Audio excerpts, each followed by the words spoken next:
Welcome to Thursday Thursdays at 3 p.m. Eastern Standard Time. My name is Jesse Ott, the host of this podcast, which is all about beverage innovation. I talk with innovation pioneers from agriculture to glass. Thank you for listening, and be sure to subscribe to be notified of all new episodes. Welcome, Robert. Welcome to Thursday Thursday. Excited to have you. For those of you that don't know, Robert is the co-founder of Hoste Cocktails and Apologue Liqueurs. Super excited to have you. Excited to be here. Excited to chat. Yeah. Where are you calling from? I'm in beautiful Raleigh, North Carolina. Oh, yeah. I've been here about a year, and it's fantastic. Yeah, it is pretty up there. Probably getting ready for spring. It's things are turning, blooming, and allergies are coming. Yeah, no, seriously, yeah, I have had some spring allergies already, and I was like, what, which is not something that happens in Chicago until much later in the year.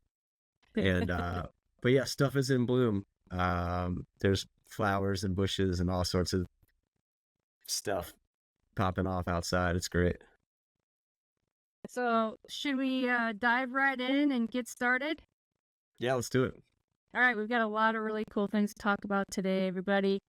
We're gonna be tasting a few of his brands here, SKUs within the product line. So I'm super excited. He shared those with me, and I have a couple of cocktails that I made with the liqueur. So excited to talk about those. So start from the very beginning, Robert.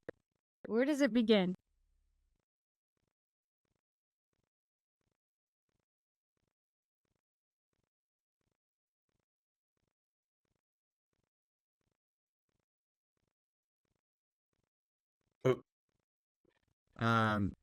Starting at the beginning. Sorry, but so tell you about myself. So Robert Haynes, I'm from North Carolina, and I'm back in North Carolina now, but I've spent probably the last 20 years in Chicago. I moved to Chicago when I was 20, so I'm kind of maybe dating myself a little bit here, but moved to Chicago to play music and live in a big city, and quickly fell into the hospitality industry and started out as a barback, and working in kind of a fast-paced nightclub, and quickly transitioned to a more prestigious barback position at a cocktail bar called the Violet Hour that was opened in 2006. And that was really kind of on the forefront, on the cusp of the craft cocktail resurgence in the early aughts. And shout out Barbacks. I think that is the most important and underappreciated artist ever. Yeah. And I loved it. Kind of anticipating people's needs, and just, I think it builds character. So highly recommend anyone that is entering the industry start out as a barback. But barback at Violet Hour for a number of years, worked my way up to, kind of bar manager, working directly under the incredibly talented Toby Maloney. And I just tried to absorb as much as possible from him and the other bartenders there. And, that was really my time there was really my first foray into production and kind of crafting products from scratch. We had a really extensive bitters program, and I learned about maceration and kind of interesting flavor combinations and things like that there. And flash forward a few years, and I started getting interested in maybe transitioning out of the bar world and onto the maker side, and launched Apologue, co-founded Apologue Liqueurs with my partner Jordan Tepper. And we were focused on making liqueurs that were all natural, that featured kind of unique regional ingredients that were easy to use, and that featured also more unique flavors that people may have not had the opportunity to work with in a meaningful way in the past. Things like persimmon, saffron, celery root, and aronia berry. And yeah, so Apologue's been going for about 7 to 8 years now. And since the launch of Apologue, we've also branched out and done various other projects, and one notably is Hoste cocktails, which we'll talk about today as well, which is a line of quote unquote luxury or super premium ready to enjoy cocktails. So that's awesome. So you started as a barback, which is you said you highly recommend doing that. I'm sure you learned everything about it, but how do you I feel like it's just so hard. I remember being in New York City when they had if the bar extra stuff was in the basement and they'd have to run up and down stairs like every night, carrying these big tubs of like glassware and whatnot. Oh, this looks like it's so hard. But I'm sure you see everything from every angle in that position. Yeah, yes. And what I think was the most valuable, one of the more valuable pieces that I took from it was, you're essentially working for multiple bartenders at a time, and everyone has their own love language.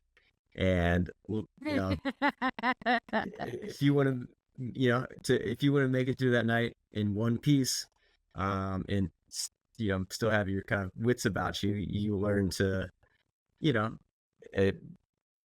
treat everyone in the right way, and so that they can ultimately do a good job, and that eventually trickles down and translates its way to the guest having a better experience. But yeah, that was the game. Yeah, trying to learning all the different personalities. I bet that is hard. I can't imagine. Is it kind of like being in the kitchen where the chef can just kind of get, frustrated or irritated or behind and, getting orders done, and it's kind of, I don't know, I guess not rough environment, but you got to have thick skin, I guess.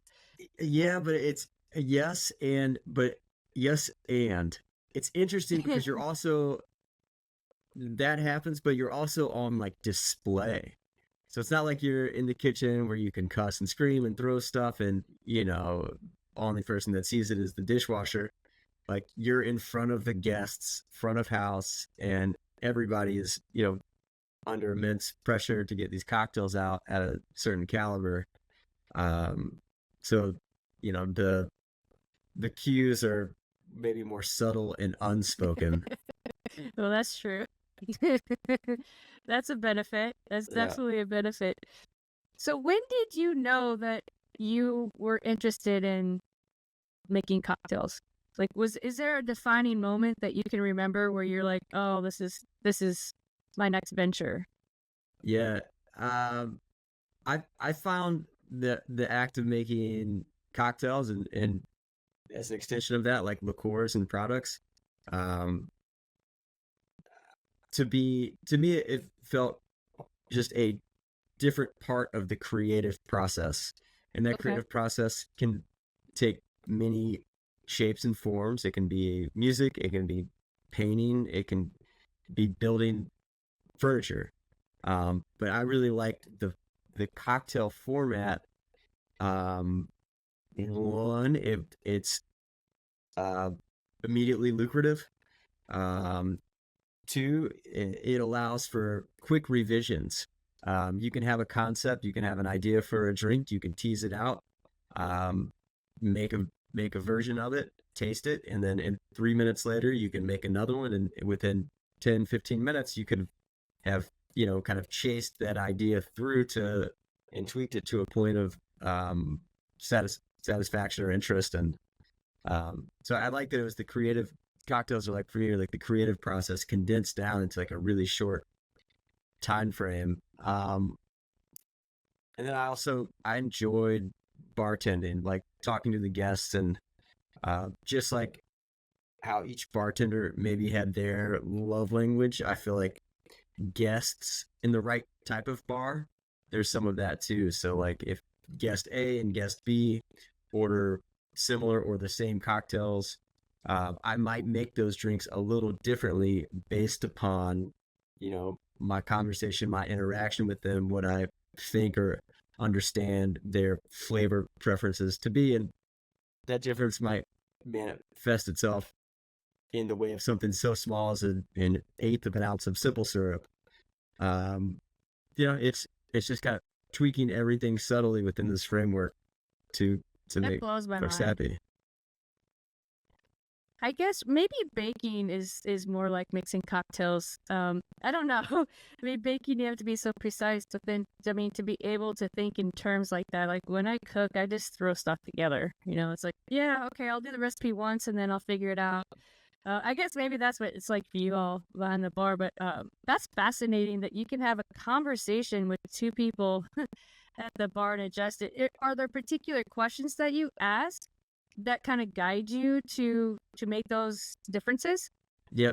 I mean, usually when someone first sits down, you try to split them off into one of two camps. Like, are you looking for something refreshing with citrus and juice, or something a sipping cocktail, something more spirit forward? And then, kind of subtly, once you figure out which one of those roads you're going to go down, you kind of start to narrow in a little closer. Like, okay, well, do you want something effervescent, or are you looking for something, more like a daiquiri? Just kind of feeling it out. And you can usually get a sense for how adventurous someone is in that conversation. And then you're just kind of, you got to make a few assumptions, but usually pretty, eventually they were pretty accurate. I'd say you can't really judge a book by its cover, Yeah. Gender, race, none of that. It's more about like just what kind of feeling you get from that person, as to like what kind of drink they're hoping to have. And then you can kind of get a sense for how far can you push them. If they're going to have a couple drinks, maybe the first drink you play it a little safe, get them in the door. And then maybe the second drink, you can maybe introduce an ingredient or an element that they may be unfamiliar with, but now you've kind of earned their trust. And, now you can start to bring them into the world of Amaro, or maybe more interesting or bold spirits like mezcal or something. Yeah, that is fun. I haven't really thought about it that way. I've had different people on. Tony Abuganim, of course, who is a modern mixologist and bartender from back in the early 90s. But, I've had other people on the operations side, and they like the creativity too, but they protect their people in the sense that I need 3 ingredients, right? But that's a high volume, more restaurant style, experience versus a cocktail recipe or cocktail experience. If you're going to a cocktail bar, you want to have as many ingredients as it takes to get the drink right, so it's real interesting to see the gamut and the variations that that are you experience in the restaurant side. It was cool. It was I enjoyed it. It could be like a little taxing, like emotionally taxing after a long shift where you don't want to talk to anyone when you get home or whatever. But it was good. Yeah, that was a good time. Yeah, I can only imagine. It's something that, what is it when you love to do the job, but it's not for you? I don't know what it is, but I couldn't do it. I could never. I don't have that creative piece behind the bar or understand the different flavors and how they meld. How they would come together. I'm very limited at that, and so for my first season was dedicated to bartenders because they mesmerize me and fascinate me and endlessly. Like I could sit at a bar watching bartenders make cocktails all night long because every single one of them is different, unless you have a cocktail menu, right? And they're kind of focused on the top 5 or 6 drinks or whatever, but it's still fascinating endlessly. Yeah.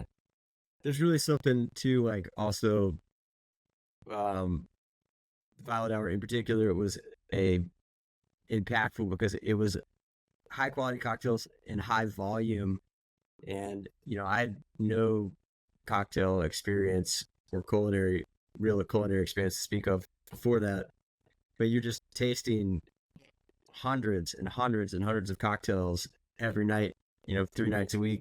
And if you kind of engage in that tasting moment and like, over time you sort of like you taste every single drink a couple times and you're thinking like, okay, how is this balanced? If I can do one thing to make this drink 5% better, does it need a little more acid? Does it need a little more booze? And um, it's a sheer number game. And over time, my advice is always like trust your intuition, even if it's not right the first time. And you just could eventually build up this kind of like gut reaction that you can trust. You're like, okay, cool. It needs a little bit more of this, a little more of that. Yeah, that makes sense. I guess you do get exposed to quite a few cocktails while you're in the back just to experience and develop your palate. It's the same thing when you're at a supplier, right? You drink the Kool-Aid, but when you're at the distributor, you get access to everything, right? And every Friday you get to sit down and taste new things, which really develops your palate over time.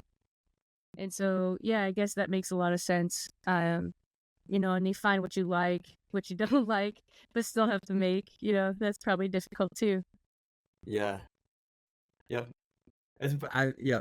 Last little, I think it's important. And one thing I've learned, and I think I'll maybe always learn it, is like you kind of listen to your body, not necessarily your brain. And if you feel that you kind of like something, if something, if you feel that little like spark of like, oh, I like this, or I think, or I feel that this is a good direction, that's, I think, where you focus your attention. And yeah, it becomes a lot easier, not when you have 20 drink tickets up and the music's loud and people are yelling at you. You don't really have time to think. You just kind of have to react. Yeah, that's true. That is very, very true. Awesome. So are there any mentors that you want to talk about that have helped you over the years? Yeah, for sure. A few people already mentioned him once, but yeah, Toby Maloney, you know, Violet Hour cocktails were his kind of brainchild. He's a brilliant, brilliant bartender and like a pretty incredible personality. So I learned a lot just from listening to him talk about cocktails, and his approach and tasting his drink. So yeah, really awesome. Also one of the partners, owners, Violet Hour, a gentleman named Terry Alexander, and really the whole Violet Hour management team were really influential and supportive, and kind of pushing me to, when I stepped into management, to like think for myself, make decisions, stand by them, and learn. And so I think between the two of them, that I think set me up for, or pushed me in the right direction for starting something like Apologue or Hoste, where it's kind of both of those worlds, like maybe the business world and the creative world. Yeah, for sure. What did you use for key resources to help you kind of go down this path? Because understanding these different flavors and researching these, how they perform in cocktails, like what was that process like? So with the Apologue Liqueurs, knowing that we wanted to use a neutral grain spirit as the base, basically looking for like a blank canvas there to build on. And then for each liqueur, starting with the primary ingredient. So listed on the front of the bottle, persimmon, saffron, aronia berry, or celery root. And then thinking what is going to complement that ingredient in a way, and what other botanicals we can add to create a sort of a narrative, like a taste narrative. And I like to think of things in, sometimes in like triangles, if that makes sense. So like take the aronia, for example. The aronia is a super fruit native to the Midwest. On its own, it tastes like a cross between pomegranate and cranberry. Cool on its own, but you're not going to create a very dynamic or complex liqueur just from using aronia berry. So you feature in that particular product, we feature the aronia berry, but supporting it are also a little tart cherry and raspberry. And so like those three elements combined create a complex berry profile. And so using that same kind of thought process to whether it's the baking spice or like the bittering agents, kind of like featuring one and supporting with another allows us to create something that reads as with depth and complexity. And so we just started there, and then again, just kind of tasting, trying not to think about it too much. Like, how does this feel? How is this working in other cocktails? And just kind of following it to see where it goes. And then, sourcing is huge. Like, using quality ingredients is, one of the quickest ways to make sure your product tastes and feels like it has a certain level of quality to it. Better ingredients, they just taste better. So right. Once we kind of know what we want to use, we just are always trying to make sure that we have the best that we can find. Oh, that's awesome. What about any resources that you want to share that are outside of, the product? Is there anything that, you use, like bartender books or personal growth books or anything like that you'd like to share? Yeah. So on the bartender book side, the early Dale DeGroff books, Craft of the Cocktail, I think is a great book. Maybe those recipes might, for some folks, feel a little dated now. Maybe not. I don't know. But I just thought that was a really good, informative book. Toby's book, that just came out, also good. The Bartender's Manifesto, that kind of, I think, builds on a lot of the stuff that Dale DeGroff is talking about, maybe more modernized specs and techniques and things like that. And then the Charles Baker Oak to Your Beaker Glass, just for the stories, I think is awesome. The recipes are not great, and I don't think anyone would argue otherwise. But it's a good, entertaining read, and there's a lot of good inspiration there if you're looking to spin off and create your own cocktails.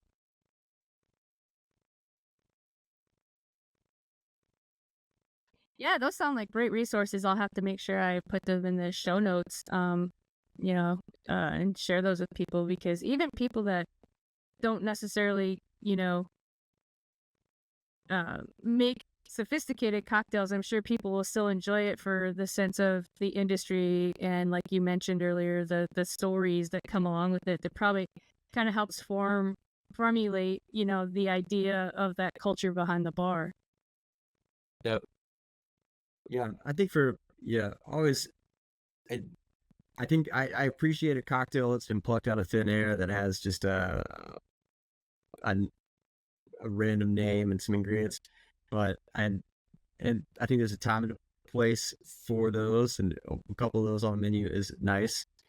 But I really like a cocktail that is new and interesting, but if you take a closer look at it, it is speaking to or referencing, it has some greater context to it. And those are always the kind of drinks that, that I if I see those on a menu, I'm like, oh, cool. Like I see what so and so is getting at here or referencing, and they switch this for that, and the name kind of makes sense when it all works together. I'm like, but I believe this word came up in my word of the day. I think it's called prosody, Prosody. I don't know if that's a real word.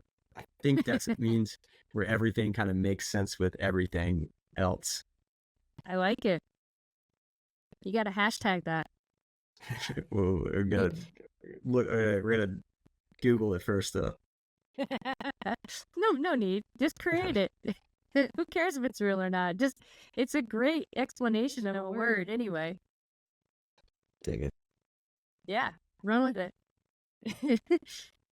You know, the hashtag world is, you know, they're wanting you to create something unique, like F&B innovation. There's, Yep. you know, 1,000 posts out there, and they're all from me. Who cares? Right? It's fun. Another great word that picked up along the way is organoleptic, which I'm 90% sure means engaging all the senses, and I've used it like I know what it means for many times. Okay, I gotta use that. Yeah. I'm gonna use that one if you're not. That is fun.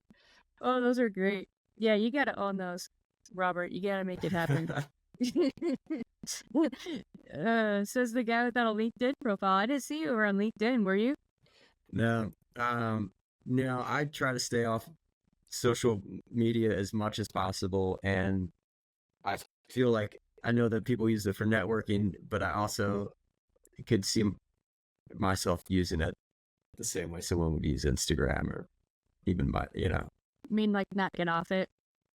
just feel like looking at people like, oh, what does so and so do? I wonder what and now you're looking at people that you haven't seen in 5 years or 10 years, seeing Yeah. what, and yeah, I noticed that when I stop and when I'm not using social media, my quality of life improves almost with that day immediately. And Yeah. trying to like just read them, instead of scrolling for 15 minutes, read them. Just pick up a book and Yep. read or something, or just look out the window. No, 100%. So here's why I'm late. I was late a little bit to the recording because I was making all the cocktails, and I was trying to get the bottles all together and taking pictures, and I didn't plan for that when I was making the cocktails. And then I looked down at my phone. I go, "What are you doing? Just stop." So I never posted anything. Yeah. It's so ridiculous. Like, it's such a time suck. Yeah, it's tough because you feel out, in this business and really most businesses, I think there's internal and external pressure to really use it because that's how it is an effective way to like communicate and promote and things like that. And then every now and then I would just come across somebody who's like, no, we just don't do it. And we do it. Our brands do it. And I did it for years, and I'm fortunate to have, people that are more savvy doing it now. But also I feel like I'm too old for it too at this You're point. never too old. Come on. It's like riding a bike. But again, if it's not your thing, it's not your thing. I mean, if you look at different cultures around the world, some of them are into it and some of them just really are not. Like, I think when you look at like France and Italy, some people are interested in, and a lot of people just, they're not. I mean, they might be on Facebook and update their family stuff, but they're not on LinkedIn, or if they are, it's just a small profile. I mean, you also have people that come and go, right? You're busy and you got other things going on and you don't have time to keep up with it. So it just depends, like, you were doing it earlier and now you're not. So it's the circumstances changes. And I also agree with just picking up a book and reading it instead of just scrolling. Yeah. What you gain are two completely different things. Yeah. I did have someone, you know, social media is when you I think when you approach it of like it's an information tool, then it kind of becomes more interesting, and you can like Yeah. maybe dip into that well for information about what's happening, what people are doing, and maybe that's like kind of a healthier way to approach it Yeah, as a that sounds good. I'll go mining with for that. information. Yeah, interesting. It's tough to keep up with all of it. If unless you have a team that can kind of push up content and create and all that. But yeah, it sounds like you do, and that's awesome. So within this process of creating these liqueurs and cocktails, what were your biggest pain points in getting to where you are today? Yeah, so packaging is always a thing. The Apologue is maybe more traditional in that, there's the screen printed bottle with kind of a little strap on the top and a T-top and plastic film. But something like Hoste, where there's like multiple packaging components, can just be a lot to manage. And it's fun. Like I think I enjoy, and we collectively, the team enjoys like the packaging dive, and it's always awesome to see something kind of take shape and then get it in your hands. But it's always something, and yeah, even just like editing, it's crazy. Like you scanning copy, words are sometimes challenging. Like, how are you going to describe this thing on package in the most like succinct way that will still translate and do its job when it gets in someone else's hand? And then the branding and positioning is always,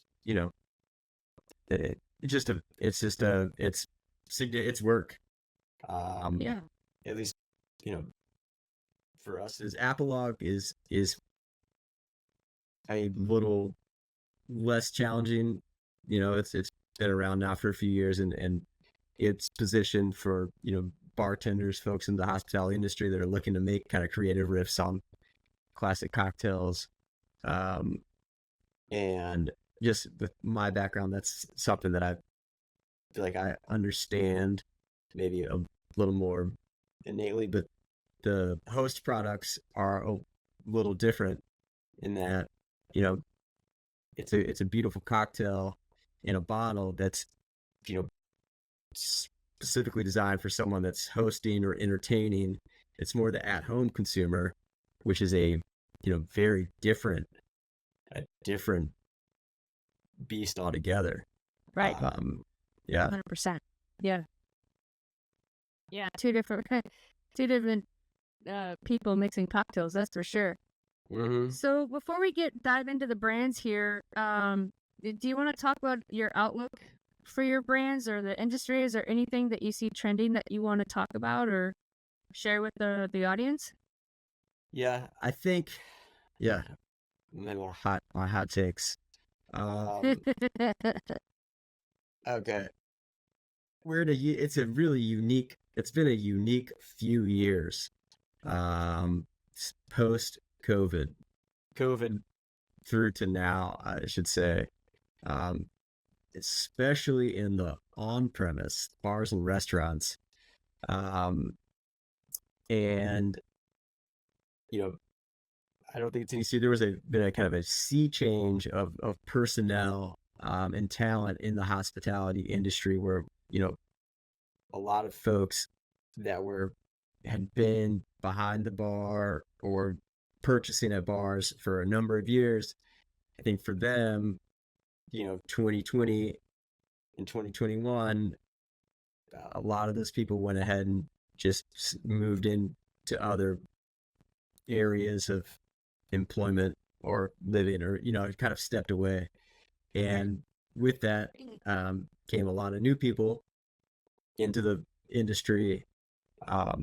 Some that maybe did not have as much experience either in hospitality or cocktails, which I think is, I think for a few years it was kind of maybe, or I, it was interesting, maybe a little frustrating, but I actually think it was ultimately a good thing. In that like you get in like people with kind of fresh ideas coming to it with maybe like a beginner's mind, which can yield some interesting results. Um, Interesting. but yeah, I think cocktails are going to come. I think cocktails are coming back. Is kind of where I'm going. I think like quality, crafted cocktails in the on-prem, took a little dip during COVID and in the post-COVID years, and I feel like I'm starting to see them come back in a big way, which is exciting. If only, restaurants and bars would go back to the pre-COVID hours. I miss the days when you could go out and get dinner and a drink at 10:30, and now it seems like everything is closed at 9 and not open. You're right. 3 days a week. You're right. I mean, I'm in bed by 10:30, but Yeah. I get it. Yeah, I mean, gosh, around here, we went to dinner. I mean, we were the last. I don't even remember where we went, but there was like, yeah, we're closed. Yeah, it was downtown Sanford, and it was 9 o'clock on a Friday night, and we were the last ones to finish. We had dinner, and then we just went to the bar and had dessert, and it was like, yep, you're the last people there. Friday, and you're what? That's just nuts, though. That's crazy. You're right. That has changed. I've noticed that too. Yeah, and I feel like it's like a kind of like if you build it, they will come. Like you got to have the longer hours and the more open days, so people get used to going back out. I don't know. I guess it's nice for the operators, it keeps labor costs down, but there was a time, you could go out at midnight and get a nice burger and a good cocktail somewhere or something, or a salad, and now if you go out at midnight, it's slim pickings. That's interesting. Well, it's also more expensive. Cocktails are really creeping up there. I talked to a friend of mine who lives in Chicago, and her partner went out to eat, and she's like, yeah, it's $300 for 2 people now, and it's $25 a cocktail. And it's just like, yeah, that's crazy. That's crazy. Who's on the winning end of this? Who is on the winning end? Shut up. I still don't think it's real estate. Yeah, probably real estate. Maybe the city taxes. I don't know. I mean, it's always been a tough biz for bars and restaurants, especially if you're doing even cocktails. I remember when cocktails went to $12, and people were like, "Oh my God, this is a $12 cocktail." Yeah, I remember. Yeah. So, I don't know. Yeah, it is expensive. Going out is significantly more expensive than it used to be. Hopefully, people are getting paid more. I do think bars and restaurants paying people $4.65 and paying back of house people $9 or whatever. A bit of a house of cards. Yeah. But yeah, definitely. Well, shall we get into the brand specific things and do a tasting here? Yeah, love it. Let's do it. Okay, so want to start with Apologue? Yeah, I think that's a good idea. So which SKU did you do first? Did you create? Yep, good question. So we started Apologue. We started with the Persimmon and the Aronia Berry Liqueurs. Okay, we've got the Persimmon. Yep. Persimmon here. So and which the Persimmon number is Aperitivo inspired. You'll find a lot of the usual suspects, rhubarb root, gentian, bitter orange peel, kind of like your classic Aperitivo botanicals. And then this is American Persimmon. So this is coming from a farm in Indiana called Twin Tykes. Okay. When you go to the supermarket, you're probably most often seeing an Asian persimmon, which is equally delicious. But we wanted to spotlight maybe some underappreciated um, Midwestern fruit. And so, yeah, American persimmon forms a great foundation for the other botanicals.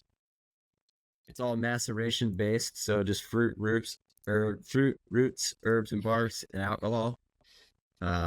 We macerate everything for about a week, and then sweeten it with a little bit of organic cane sugar. Great on its own, nice in the spritz, and really great in the Negroni. Yeah. Yeah, which is what we made today, right? So, do we want to try it on its own first before? Yeah. Are you trying it on its own? I'm trying it on its own. Okay, let's do that.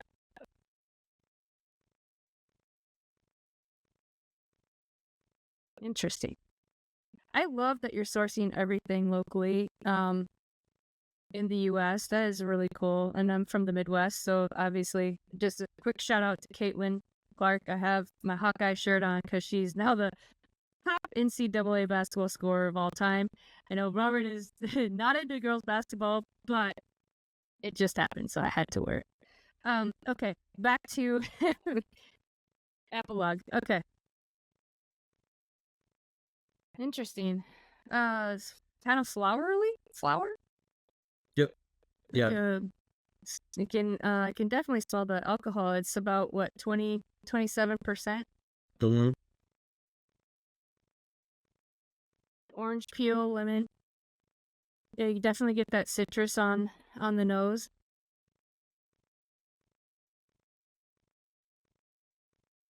Wow, that's got a great mouthfeel. Oh, that's high quality. Yeah, hibiscus for color. Yeah. What batch is your bottle? 58. I was gonna ask about that. Damn, 58. Nice. Cool. Yeah, we do each batch we make, what do we make? 100 cases thereabouts. Okay. We produce about once a month. We'll do each, we'll start a batch on Monday, finish it following Monday, start the next batch, and just kind of cycle through. But the persimmon has become increasingly more popular, so kind of wrapping that up. What is the sales cycle like for that, or who's your target market? Is it really the high-end cocktail bars, or is it something you can use to educate, bars that maybe not have high-end cocktails, and these are ways that you can kind of add value to them? Yeah, I think it's both, and it functions a little differently in each. For a bar that has maybe a less developed cocktail program, it's a really efficient and economical way for them to introduce a unique ingredient to their bar menu. And, sometimes people won't even list Apologue, and that's fine. They'll say like bourbon, lemon, honey, persimmon. And then now they get to have a conversation with their guest about persimmon. It kind of makes them feel a little more like farm to table. With all of those, one of the things we've realized with Apologue, it's very seasonal. Cocktail menus change 2 to 3 times a year, and so that's kind of we're always trying to stay in touch with the accounts and touch base. All right, going into spring cocktail season, do you have enough stuff for R&D? What are you working on? And then gotta get right back out there into the same accounts in the fall, at least until they're familiar with Apologue and understand that it's there for them.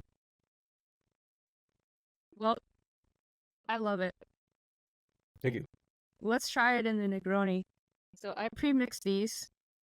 So this 1 ounce of the persimmon, 1 ounce gin, 1 ounce sweet vermouth, and 1 dash of orange bitters. So this one is a mixing glass. Well, the next one's shaker. So I got to do both today. Thank you, Tony, for your modern mixology set. What vermouth? I feel like $1 million using those. What vermouth and what gin did you use? I used Graywell gin, and the vermouth. I would have to get the bottle. I have a picture of it. I'll say it. It's an Italian one I got from Total Wine. It's not a high end one or anything. Okay, I was just curious. That's really, really yummy. Yeah, I like this persimmon. What other cocktails would you make with it? Persimmon makes a lovely spritz. Yep. Really nice. Persimmon smash is very good. So like, choose your own spirit, muddled lemon and mint. A little demerara or honey is cool, and persimmon is really nice. Boulevardier is good. Yeah. Or you can kind of take some liberties, I think, with that. You could call it a persimmon Manhattan or persimmon Boulevardier, depending on how you want to contextualize it. But the Negroni, I think, for this one is usually the one we show people first. I think it's just a good intro into like how to think about using the persimmon in a cocktail, and it's pretty accessible. Maybe like a good gateway Negroni for folks. Gateway seasonal Negroni. Yeah, for sure. I'll see if I can pull up the cocktail here on the website.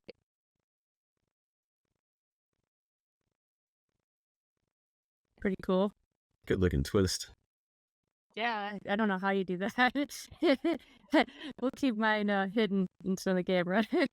The haters will say that it's Photoshop, and they would be correct. Oh, that's probably true. Yeah. That's probably true. I think, yeah. I remember remember those photos in particular, and we would drop the twist in and get out of the way really quick so the photographer could take the cocktail. And then it's actually a composite of, I think, 2 twists to make the perfect looking twist. Really? Yeah. Yeah, because you'd have to do a loop around the orange in order to do that, unless you had a great big giant orange, I guess. Yeah.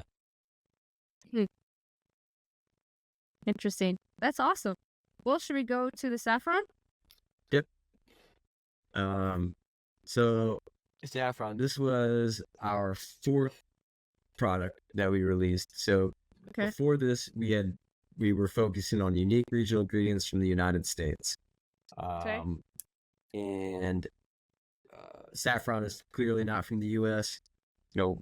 Apologue is a B corporation, and as part of the B Corp network, we became familiar with another company called Rumi Spice, a spice importer out of Chicago that is also a B Corp, and they are importers of fine spices. They were started by vets who had spent time in Afghanistan and wanted to, in some small way, give back to the region and to the people there. And they started a farm in Herat, Afghanistan. They're the largest employer of women in the region. Wow. And yeah, they're really a super cool company, super cool story. I think it's like 1,900, maybe 2,000 women employees there. And, saffron is the world's most expensive spice. Yes. And in Afghanistan, it's a great alternative to maybe like growing opium or something. It's a good way to make a living, is working in the saffron industry. And their saffron's fantastic. So it's about 1 gram of saffron per bottle. For the supporting ingredients, wanted to focus on botanicals you might come across in Southeast Asian cuisine, which is kind of, in my mind, known for kind of like big clashing bold flavors. So you got cardamom, coriander, turmeric, citrus peel, a little bit of curry leaf, golden raisin, kalonji, and yeah, this is it's my favorite. The production of this one is like, very aromatic. The distillery smells amazing. I bet. Yeah, Yeah, it's you really can fun. definitely get the cardamom and the coriander, like those kind of, that freshness to it almost, Mhm. And it's got this beautiful gold color, yellow gold color. Definitely get the citrus.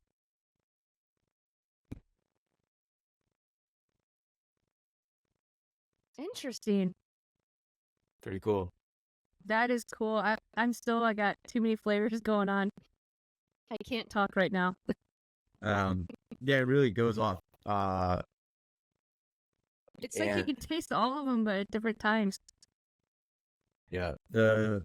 Saffron on its own is one of those ingredients that, I think most people are familiar with, but it's not something that at least I had ever had the opportunity to work with, in a real meaningful way in a cocktail program, just because of the price.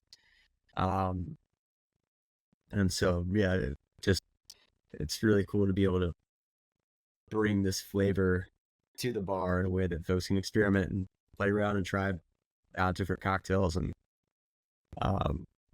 yeah, it's a fun one. That with all the variant flavors that you can really actually feel and experience with this one, that it's really versatile. It can go many ways. It could probably go light or refreshing or even, more spirited, like you were talking about earlier, based, because with the variant different flavors that you get, it's like I can't decide where to go with it. You know what I mean? It's just so much fun. You really can get the coriander, the cardamom raisin, like they really do this. Like it comes through. It's just at different times. It's like a layering effect almost. Yep. And what I've noticed, with most of the all the Apple, of course, but especially with this one, depending on what you pair it with, different things will step forward. And so, like, with ginger beer or something that has ginger in it, the turmeric really pops. With cognac or a softer aged spirit, maybe like a bourbon, the saffron kind of shows itself a little more in a really, really nice way. And yeah, it's cool. I also see people use it a lot in kind of like, island style cocktails. Okay. Pineapple and saffron and tequila and lime or something. Oh, tequila. Yeah. Mm-hmm. Yep. I think for this, I would put, or at least try, or I would just put this with soda water and maybe a splash of my homemade ginger concentrate. I'd be curious onto what that would taste like if you said it tastes good with ginger, because that would be very interesting. That's probably great.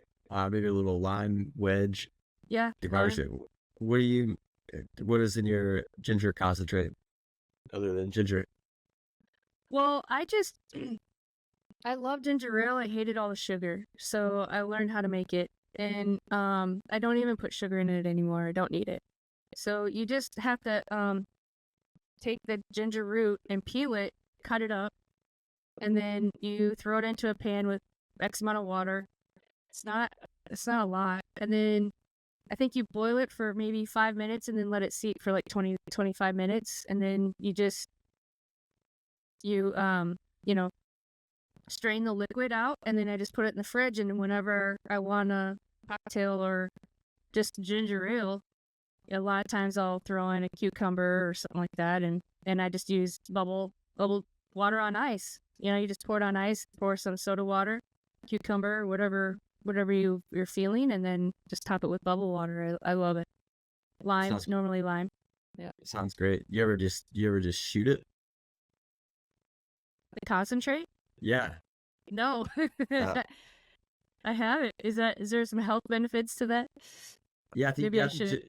the ginger's good for you. You have an Yeah. anti-inflammatory or something. Oh yeah, maybe I could use that. Certainly wake you up. Yeah. Yeah. Maybe that's my secret sauce I'm missing every morning. Instead of coffee, I'll have my shot of ginger. Yeah, that's funny. Well, I need an anti-inflammatory for my back issues, but I never thought of it. I never thought about that, but that was a very easy thing to do. You got it. Thank you, Robert. Health advice by Robert. Also a doctor. He's got words and health advice. These statements have not been evaluated by the FDA. What's that? These statements have not been evaluated by the FDA. No. Heck no. They're not coming here for that. Okay, so batch number 32. This one is. Okay. So, can consumers buy these? Do you have them for sale? And, I know that you kind of focus on restaurants, but is this a consumer item also? Yeah, we work with retailers state to state. Maybe not all states. Certainly in the Midwest and our hometown of Chicago and New York, and but we also ship. We just started doing that in the last year or so, where folks can order a bottle on the website and we can ship to, I believe it's like 46 states, 40 states, Yeah, a lot of states. Yeah. Yeah, that's great. That's fantastic. Yeah. Well, let's pull up this sidecar, should we? Yeah. Yeah. This was a pleasant surprise, and not something that I had, when we were working on the Saffron liqueur, had anticipated being such a complementary cocktail, but the cognac and saffron really work well together. Which is exciting for me. I love cognac. I don't drink it much anymore. But I love it. I love the flavors, like ginger. We were talking about ginger. I love it with ginger. Mm-hmm. So this is 1/2 ounce saffron liqueur, 1.5 ounce cognac, 1/2 ounce of lemon juice, and 1/4 ounce simple syrup. Shake it, then strain it into one of these beautiful coupe glasses, right? Nice. Use some nice coupes. Yeah, we inherited these from, I think, Grandma. I do. That is delicious. Pretty cool. I've never tasted anything quite like that before. I mean, obviously, I don't know that I've ever had anything with, saffron. Yeah. But still, it's still a very unique and interesting. You got a lot of flavors going on. Nothing's overpowering. I think with the lemon juice being, 1/2 ounce kind of helps to meld all the different flavors together. I did not use simple syrup. I used honey. That's cool. I like that. I like it. I like using local honey. For like a gold cognac, gold rush saffron or something. Yeah, Something that's money. Yeah, cool. Awesome. Thank you. That is so yummy. All right, so what do these retail for then to the consumer? What do they retail for? It's under $40. I think it might be in the low 30s, depending on where we are. For trade, for the bars and restaurants, we try to hit right around that $1 an ounce mark, which we find to be kind of the sweet spot for the buyers. Yeah. Nice. Okay. Time for Hoste. Yeah. I think we'll start with I really want to taste the gold fashioned, but we'll start with the Martini, I think. Okay. Just because that seems probably the more logical place to start. Do we try this by itself first, or? No, this cocktail is done, so I would, pour it over ice, and then you have the atomizer. You're going to want to prime. Yes, I do. If you haven't squeezed it yet. I've not. I was waiting to do it on the podcast. So I've got a little ice here. Yeah. So what's my And just so people know, this is the box it comes in. It's beautiful. It's absolutely an artist looking style box. It's really well done. So congratulations. This is beautiful. They all are actually. This is just so unique and different. Yeah, this is the most intricate packaging adventure we've been on. But it was very cool. You know, we wanted it to feel giftable. Like, yeah, you know, like you could go to a nice dinner or something and bring a bottle of wine, and that's always been cool. You bring a nice bottle of wine, that's a good move. But in the past, you really haven't been able to go to like a nice dinner or a holiday or birthday and bring a you know, you can't show up. You could, but you can't show up to Thanksgiving dinner with the 4-pack of White Claw. Right. But you know, we were thinking like, all right, what if we made a very, very high quality cocktails and package them nice and put the atomizer in there. Now you have like a full cocktail experience that you could bring this to like a family friend gathering function or whatever and put it up and feel good about it. Yeah, for sure. So you want to show them the experience? I've taken mine out. So you want to kind of talk through the experience? Yeah. So let's come back to the atomizer. But first, you know, ideally we've got nice big ice cubes, or at least better glass than this. So use your imagination, folks. My ice is kind of melted. Do you want me to go get some bigger? I have the cubes.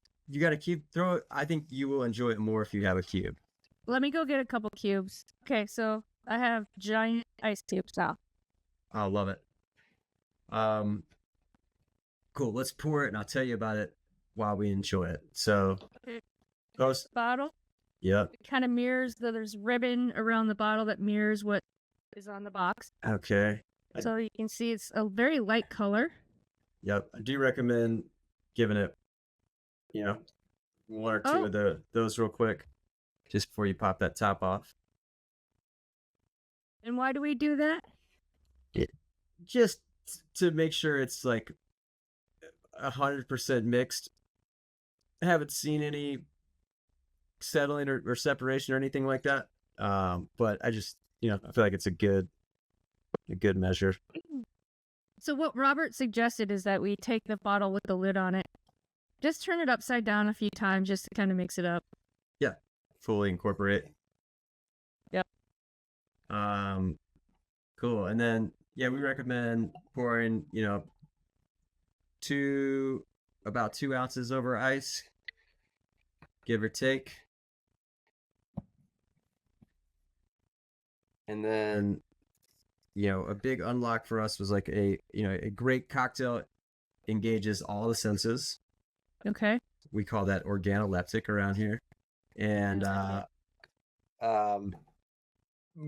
most of the ready to serve, ready to pour, ready to enjoy cocktails on the market do not do that. Some of them taste great, but if you go to a cocktail bar and get an old fashioned or a martini, you're likely going to get a little fresh citrus zest on top. So each bottle of those cocktails comes with a citrus zest atomizer in the box. It's in the top of the box. Yeah. Yep. And the martini comes with a yuzu zest atomizer. I'll tell you why in just a moment. I love yuzu. Do you? Yeah, I love it. Yeah. Super cool fruit. Yeah, 100%. So I do recommend priming it. If it's the first time you've used it, you're going to need to hit it. Mine's good to go. I used mine already. So just go a couple times till there you go. Cool. Okay. And then, so we hold it, you know, maybe about 6 to 8 inches away, aimed at the top of the cocktail. There you go. Just once. Just one? Yeah. Just one? One spritz? Yeah. Okay. So can you explain exactly like what this container is and why you picked it? And yeah. So first, you know, the martini itself was a collaboration, or is a collaboration, with a really talented bartender from Chicago, Julia Momose. James Beard award-winning author of The Way of the Cocktail, owner of Bar Kumiko, really great cocktail bar. And they are from Japan. They were born in Japan. And we approached them about doing a cocktail. And they were really interested in doing a martini. And so we said, how can we make this special to you? And so we decided to feature botanicals in the gin and the zest that were representative of the changing of seasons in Japan. So you have Sakura or cherry blossom for spring, red Sancho for summer, Hoji Cha, which is a roasted green tea for autumn, and Yuzu Zest for winter. We made a custom gin with those botanicals, as well as juniper and angelica, and a little bit of orange blossom. We made worked with a producer out of the Finger Lakes region of New York called Little City to make a custom dry vermouth. And then for the garnish, we wanted to kind of accentuate that citrus element, and so we landed on a yuzu zest garnish for this. Yeah, it's really cool in the cocktail. I mean, you could totally, it totally changes it, doesn't it? Mm-hmm. And so through the different seasons, you just throw the different flavored spritz in there? No. So the different botanicals are always stay the same, and they're in the gin, and then the zest is always yuzu. Always yuzu. Okay. Yeah. It would be cool to change the zest with the seasons, though. That is an interesting idea. I'm full of them. Just ask me. Just kidding. I love this stuff. It makes me so happy. Thank you for sharing that. I know we have one more left to go. Yep. So I just wanted to talk a second about on the box. They honor different people and they have their signature. So you can see like Julia. She has her Japanese name. And her American, I guess that's her American name, I'm guessing. Yep. Or is her name Julia in Japanese? Okay. Yep. And then Ari Clapter's the head distiller at Thornton Distilling Company, and that's where we worked to develop the gin. Okay. And just a really cool and fun product, and I love that it's already made.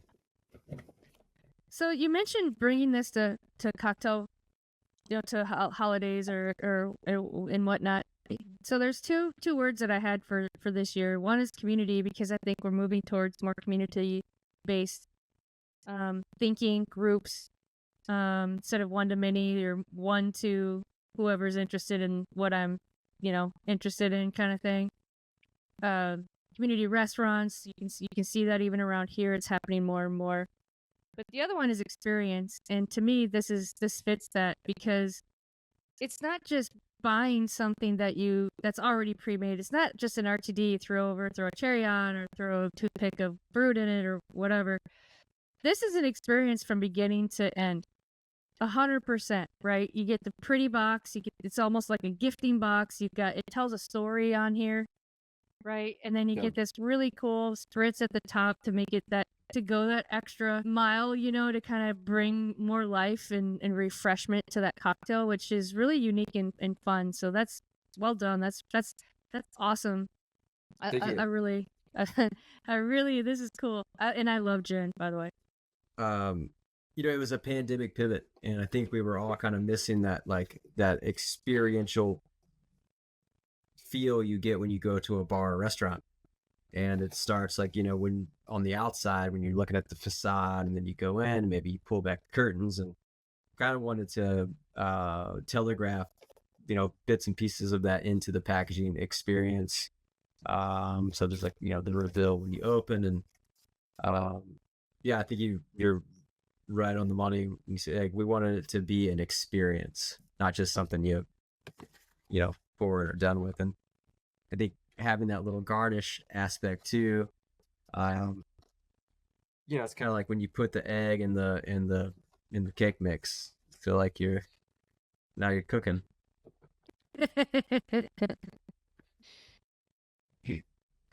Yeah, no, this is, I mean, and it's pretty,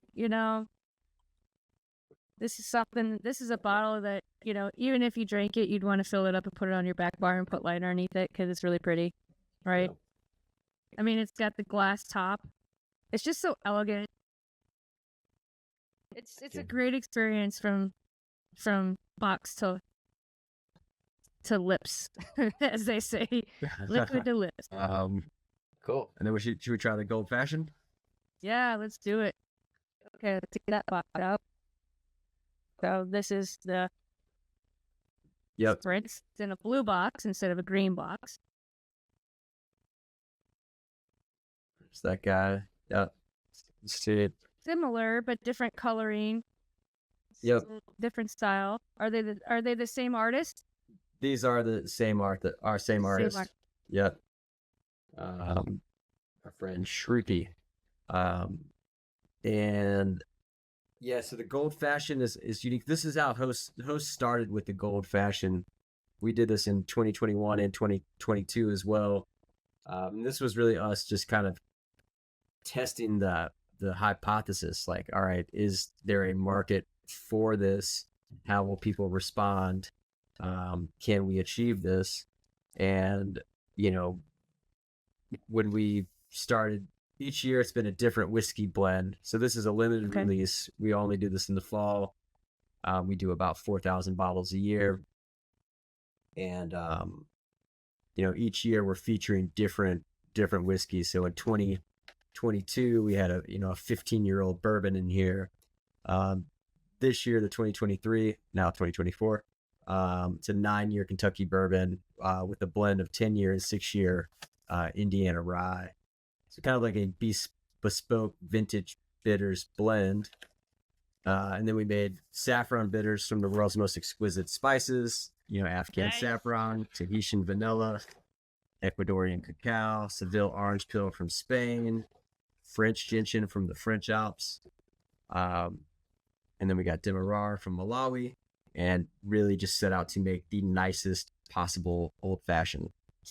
And I want to point out, Robert is the cocktail maker. I did make this cocktail. He did make this one, and it's on the bottom. And yeah, same deal. Couple ounces over ice. And do I turn this one upside down?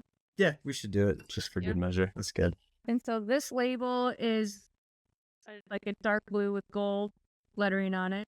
The other one was kind of gray with green. The colors are green. This one's blue. Making this is a lot of fun. You only get one shot to get it right. Working with, kind of these older barrels of whiskey, which is, I like having kind of put it all on the line. But I make it, just like I would make a cocktail for you at the bar, except instead of a mixing glass, it's a giant stainless steel drum. But we blend the whiskeys ourselves, dial in the whiskey blend, proof that down to 90, and then make the bitters. And then from there, it's we build a giant old fashioned and then taste it and adjust it if as needed, if needed. That's awesome. All right, should we do the spritz now? Yep, go for it. And say again what's in here.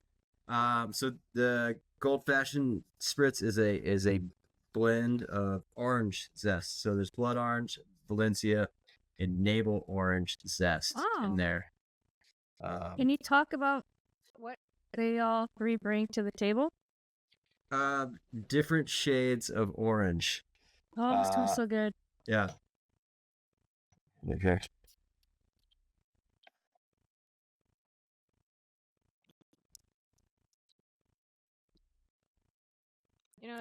I should have smelled it before I spritzed it because obviously the top is going to be all orange. Yeah, that's good.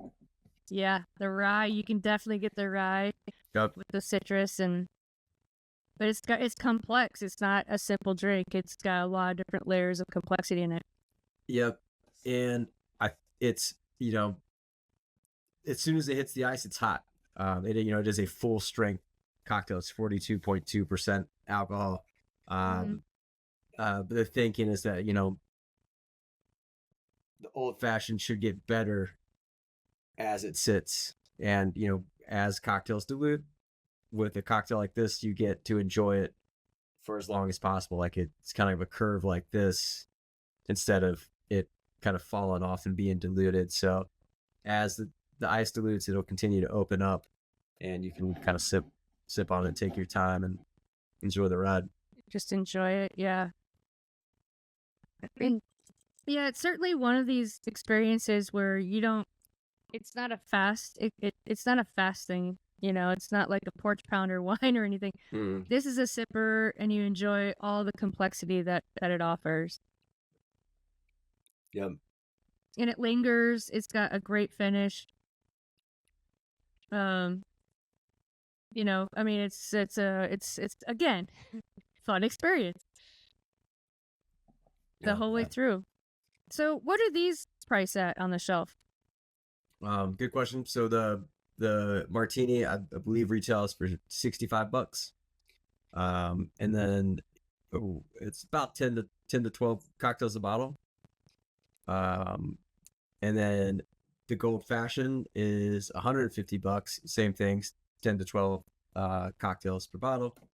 And when we first launched, when we came out in 2020, it was certainly the most expensive bottle cocktail on the market, and it might still be. In fact, it most likely is. But I think when you break down like the unit economics of it, it's still a pretty good value for a cocktail made with 10-year whiskeys. Yeah, for sure. So it's cheaper than going out. It is getting your $15 to $25 mixed cocktail that you don't have to mix. And I do think there's something to be. There's like I love going out, and I love taking a cab to the bar and being out on the town. Also, it's sometimes nice to sit on your back porch in your sweatpants and have a really nice cocktail. Is a different experience that maybe some people haven't had yet, and it's an unlock.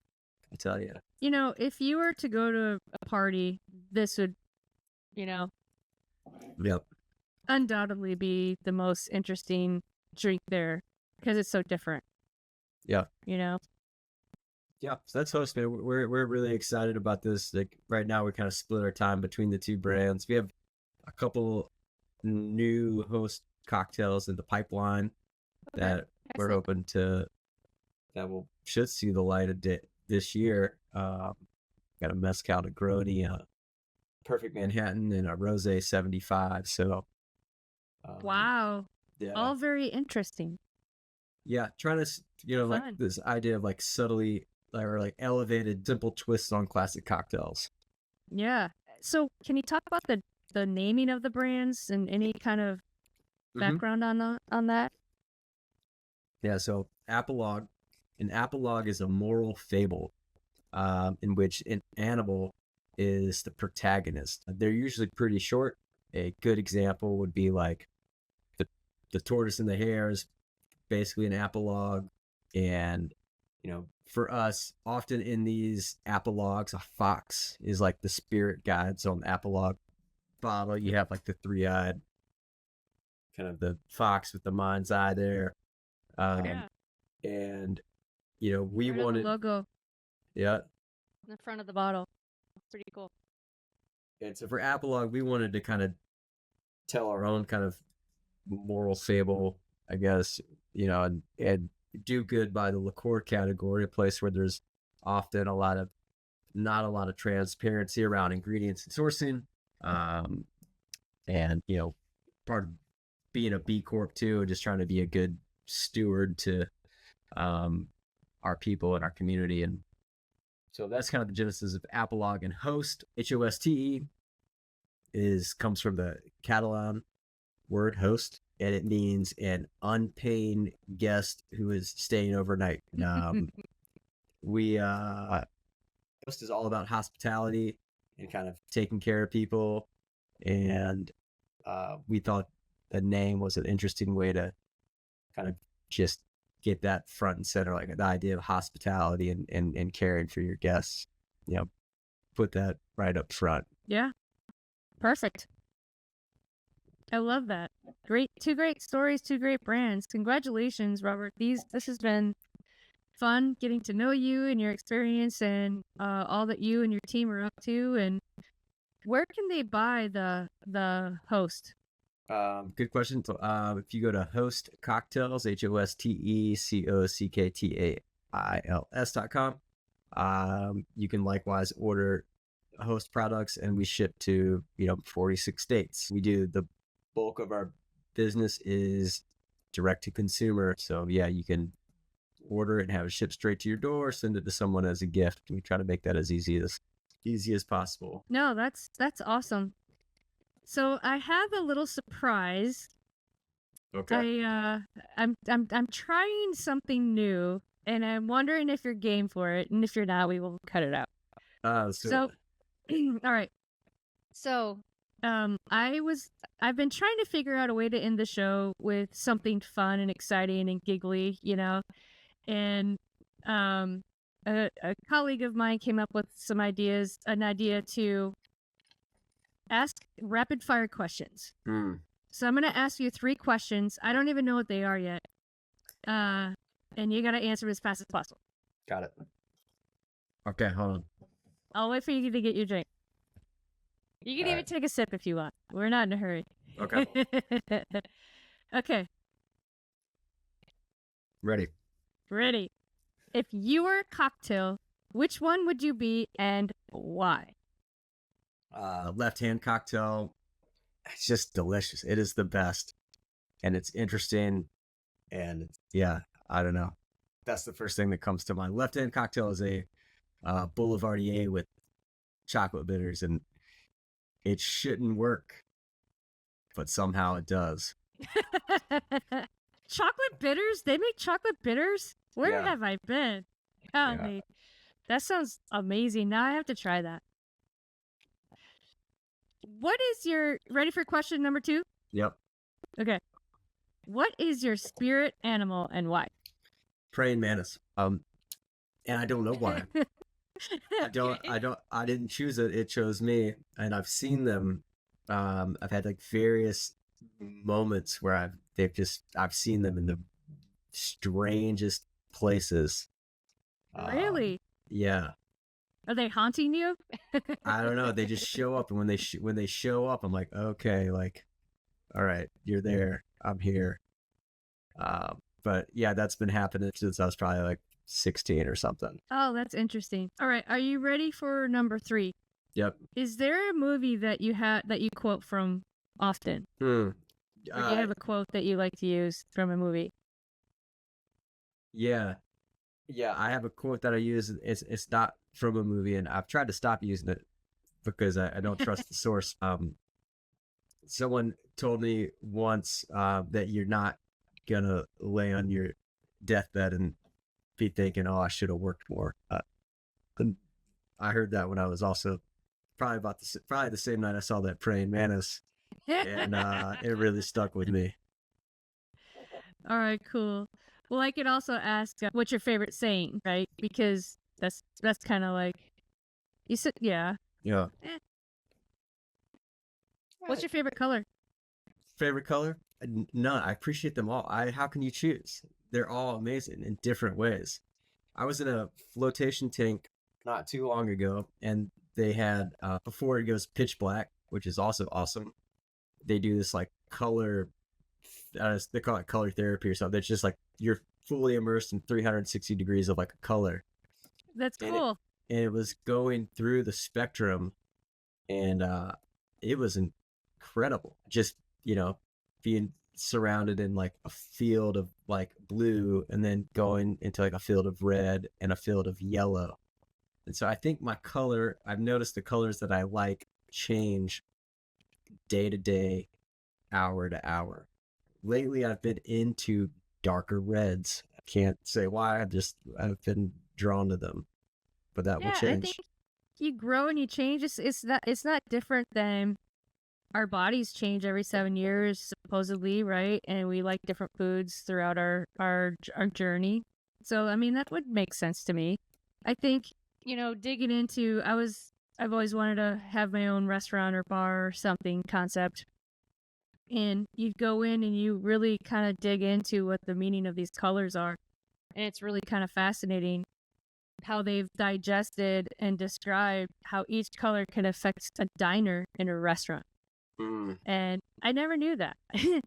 It's fascinating. So yeah, they are pretty impactful. And, you know, there's fire and there's cool. Like we have the firehouse in Dallas and the cool house here. So we've got the oranges and reds, you know, kind of in the Dallas house. And here it's kind of the purple and the blue. The calming kind of, you know, beachy colors, I guess you'd say. So I guess, yeah, you're right. Because it kind of changes like what your surroundings are, how you're feeling. Yeah. You know? Yeah. I think it's just important to appreciate them. You know, they're all cool.